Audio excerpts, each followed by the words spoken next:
अस्सलाम वालेकुम। Integrals last videos में मैंने एक्सप्लेन किया था एरिया अंडर द कर्व का कॉन्सेप्ट के किसी कर्व के नीचे का जो एरिया है वो हम किस तरह फाइंड करते हैं। उसमें फिर लिमिट का कॉन्सेप्ट हमने यूज़ किया था और वो असल में इंटीग्रेशन की एप्लीकेशन है। किसी भी कर्व के नीचे का जो एरिया हम फाइंड करते हैं वो ही उसमें हम क्या करते हैं, इंटीग्रेशन की टेक्निक यूज़ करते हैं। इंटीग्रल्स जो हैं वो एक्चुअली डेरिवेटिव का अपोजिट हैं, एंटी डेरिवेटिव्स हैं। इंटीग्रल साइन है integral of f of x with respect to x, ठीक है। ये हमारे पास इक्वल आता है एफ ऑफ एक्स के, कैपिटल एफ ऑफ एक्स के। इसका मतलब क्या है कि जब हम एफ ऑफ एक्स का प्राइम लेंगे यानी उसका डेरिवेटिव लेंगे तो हमारे पास क्या आएगा, ये स्मॉल एफ ऑफ एक्स आएगा।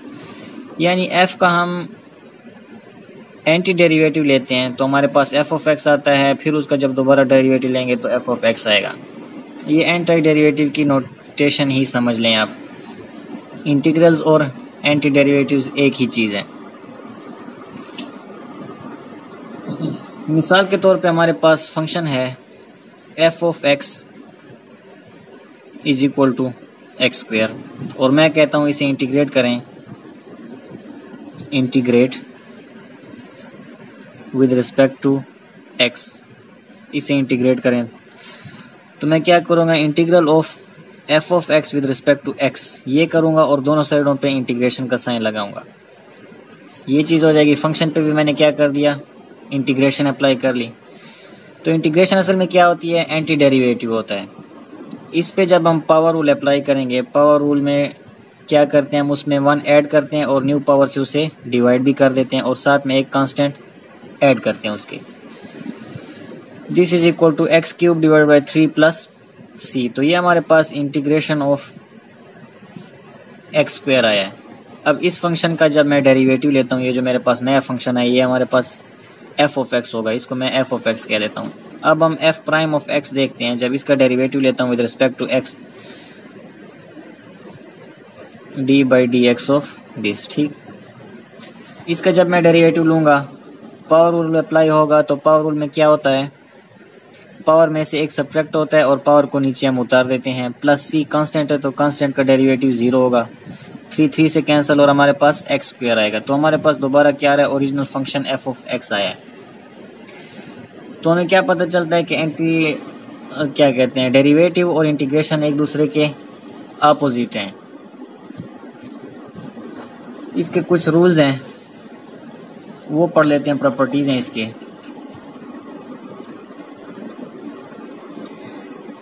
तो ये जरा देखें, कुछ रूल्स हैं इंटीग्रल्स के।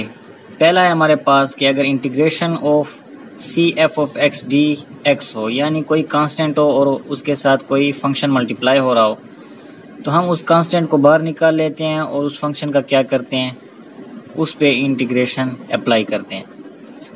अगर दो फंक्शंस ऐड हो रहे हैं या सब्ट्रैक्ट हो रहे हैं और उनके ऊपर इंटीग्रेशन अप्लाई करते हैं, यहाँ पे सब्ट्रैक्शन भी मैं ऐड कर देता हूँ, और उन पे दोनों पे इंटीग्रल अप्लाई हो रहा है तो हम उन दोनों पे अलग अलग इंटीग्रेशन अप्लाई कर सकते हैं।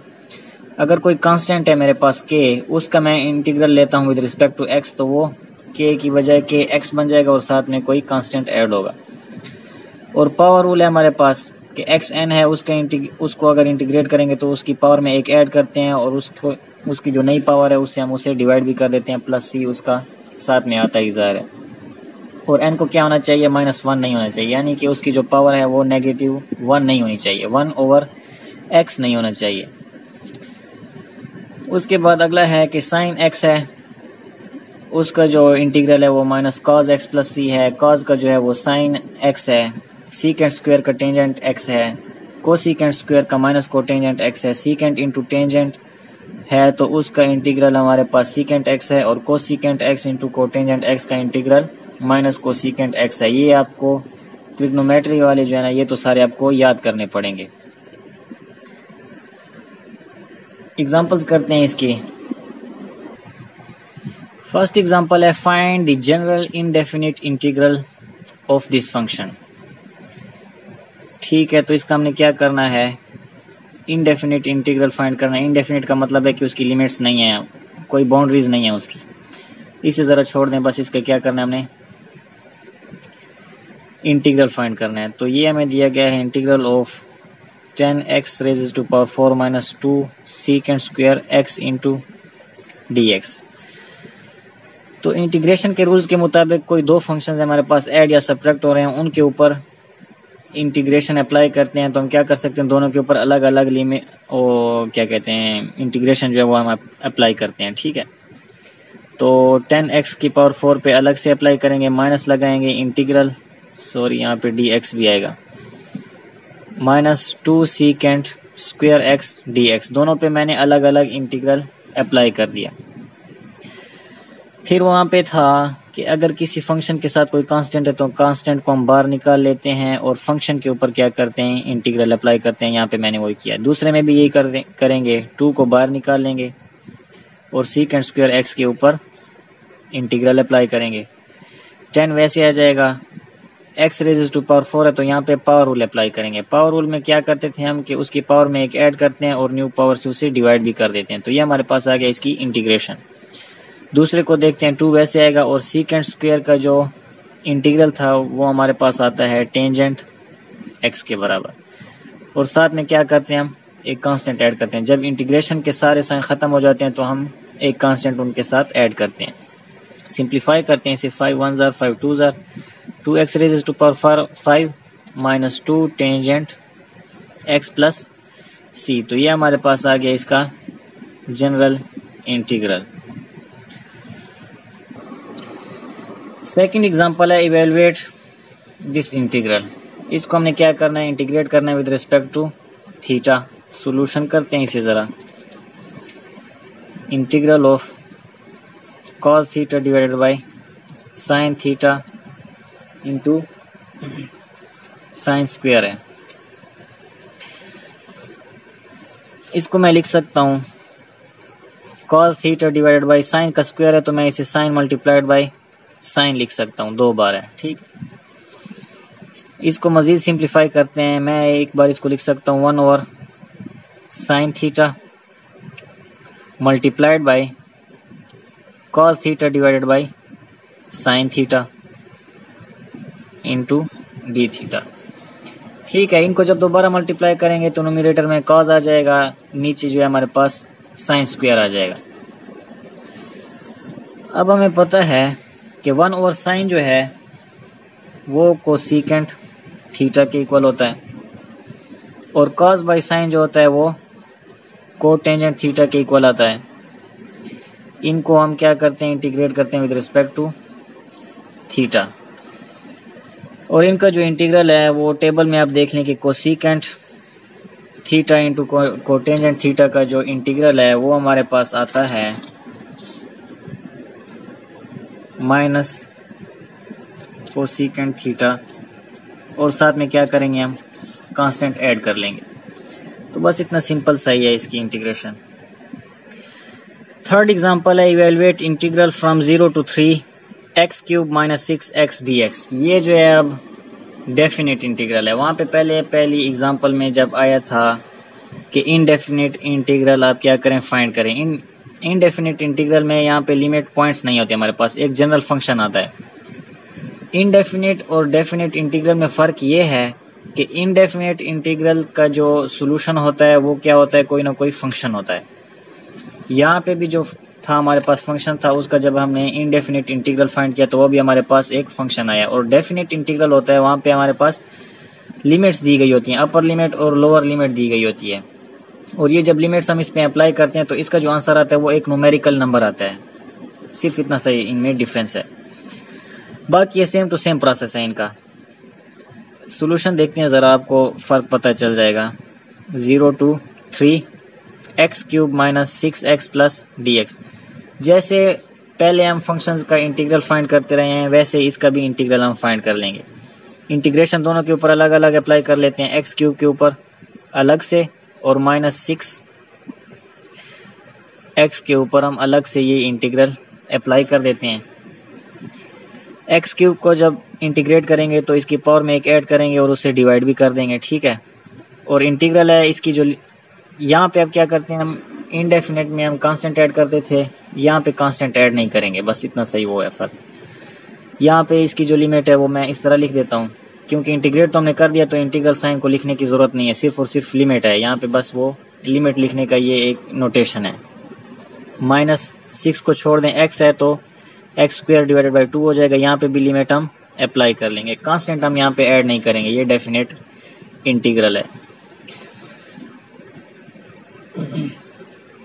तो ये क्या हो जाएगा, लिमिट्स इस पे अप्लाई करते हैं।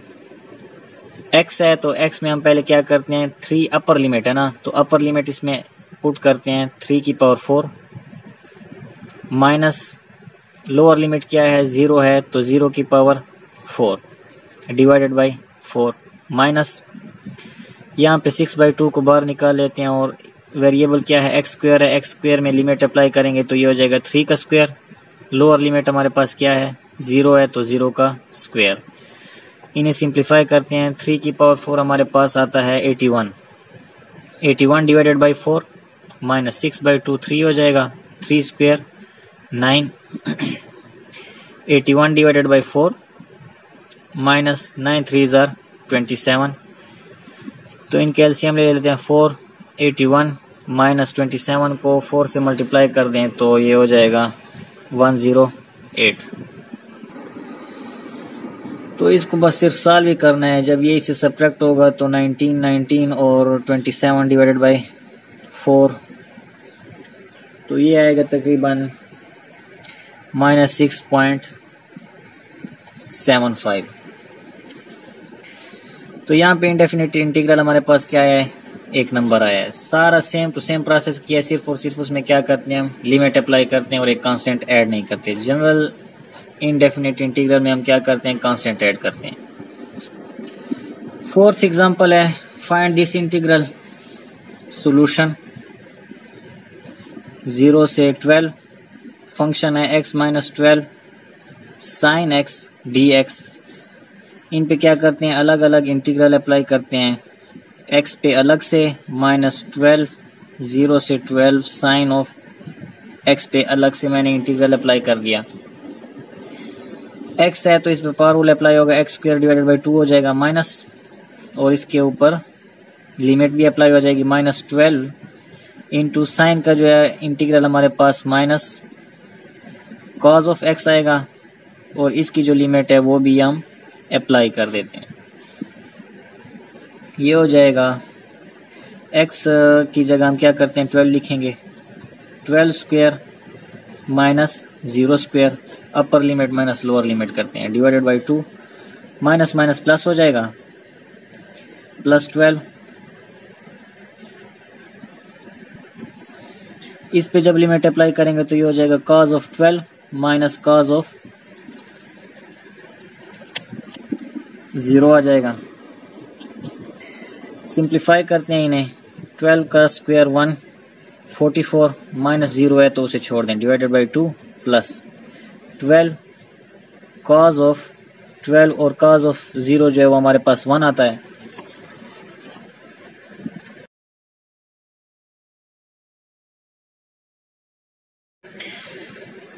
तो इसे सिंप्लीफाई करते हैं, 144 को जब 2 पे डिवाइड करेंगे तो ये हो जाएगा 72 प्लस 12 cos ऑफ 12 माइनस 12, ये हमारे पास आ गया इसका आंसर।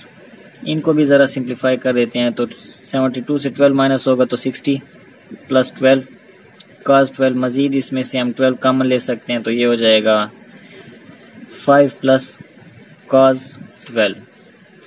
तो ये इसका क्या आ जाएगा, आंसर आ जाएगा। ये cos 12 जो है हम कैलकुलेटर से जो है ना, ये इसकी वैल्यू फाइंड करके आप इसे सिंप्लीफाई कर सकते हैं, वो भी आपके पास 1 नंबर ही आएगा। 5th एग्जांपल है, इवैल्यूएट दिस इंटीग्रल। सॉल्यूशन करते हैं इसका। इंटीग्रल है 1 से 9 2t square plus t square into square root of t minus 1 divided by t square dt। 1 से 9 तक इसे मैं पहले सिंप्लीफाई करता हूँ, उसके बाद इसे इंटीग्रेट करेंगे हम। सब के नीचे मैं अलग अलग टी स्क्वायर ले लेता हूँ। 2t square divided by t square plus t square square root of t divided by t square minus 1 divided by t square और d t. This is equal to 1 से 9 तक। टी स्क्वायर से cancel हो जाएगा तो यहाँ पे क्या बचेगा 2 प्लस टी स्क्वायर से कैंसिल तो यहाँ पे square root of t minus 1 over t square और डी ऑफ टी। अब इन सब को क्या करते हैं इंटीग्रेट करते हैं। मैं सब के ऊपर अलग अलग इंटीग्रल अप्लाई करने की बजाय डायरेक्ट उनको इंटीग्रेट कर रहा हूँ। 2 को मैं इंटीग्रेट करूंगा तो विद रिस्पेक्ट टू टी तो ये हो जाएगा 2t प्लस, क्योंकि कांस्टेंट है, कांस्टेंट के साथ जब हम कांस्टेंट को इंटीग्रेट करते हैं तो उसके साथ एक वेरिएबल मल्टीप्लाई कर देते हैं। t है तो t की पावर क्या है 1 ओवर 2 है ना, इसमें 1 ऐड कर दूंगा और न्यू पावर के साथ इसे डिवाइड कर दूंगा। माइनस 1 ओवर टी स्क्वायर है तो ये असल में इसकी पावर -2 है, इसमें भी एक ऐड करता हूँ और उसे उसी पावर से डिवाइड कर देता हूँ। और इन सब के ऊपर क्या करते हैं हम लिमिट अप्लाई करते हैं 1 से 9 तक। तो पहले ज़रा इसे सिंप्लीफाई कर देते हैं। 2t प्लस ये पावर जो हमारे पास 3/2 हो जाएगा और डिनोमिनेटर में भी 3/2 हो जाएगा minus t raise to power -1 divided by -1 और ये लिमिट आ गई। This is equal to 2t plus 3/2 है तो ये 2/3 हो जाएगा, माइनस माइनस प्लस हो जाएंगे और t की पावर -1 है तो इसे मैं 1 ओवर t लिख देता हूँ। अब इस पे क्या करते हैं अप्लाई कर देते हैं लिमिट। पहले अपर लिमिट अप्लाई करते हैं। अपर लिमिट हमारे पास 9 है, जहाँ पे भी t नजर आए वहाँ पे 9 पुट कर दें। Plus 2 divide by 3 9 raise to power 3/2 plus 1 over 9, ये आ गई अपर लिमिट। माइनस कर दें इससे लोअर लिमिट। अब जहाँ पे भी आपको t नजर आए वहाँ पे लोअर लिमिट यानी कि 1 पुट कर दें। 2 into 1 plus 2 divided by 3 1 raise to power 3/2 plus 1 divided by 1। Simplify कर दें। 2 9 18 प्लस 2 डिवाइडेड बाई 3 9 का हम स्क्वायर रूट लेते हैं तो 3 हो जाएगा, 3 का क्यूब लेते हैं तो 27 plus 1 divided by 9 minus 2 1 2 plus 1 की कुछ भी पावर हो तो वो 1 ही रहेगा। यहाँ पे ये 2/3 रह जाएगा प्लस 1 डिवाइडेड बाई 1 जो है वो 1 आएगा। This is equal to 18 3 1 3 9 plus 2 9 18 plus 1 divided by 9 minus 2 और ये हो जाएगा 3 3 plus 2 divided by 3। This is equal to 18, इनका मैं एलसीएम ले लेता हूँ। 9 नीचे आ जाएगा और 36 को जब 9 से मल्टीप्लाई करते हैं तो 162 प्लस 162 प्लस 1 माइनस 3 नीचे 9 प्लस 2 इज इक्वल टू ये हो जाएगा 324 प्लस 1 325, बस मैं डायरेक्ट लिख रहा हूँ, divided by 9 minus 11 divided by 3। अब इनका एलसीएम लेंगे हम, ये असल में क्या आ गया 9 माइनस 11 बाई 3। नीचे 9 आ जाएगा 325 माइनस 33 इज इक्वल टू, इससे जब 33 माइनस करेंगे तो 292 डिवाइडेड बाई 9 आ जाएगा और ये आता है तकरीबन 32.4444 चलते जाएं। तो ये इसका आ गया सॉल्यूशन। उम्मीद है आप लोगों को समझ आ गई होगी।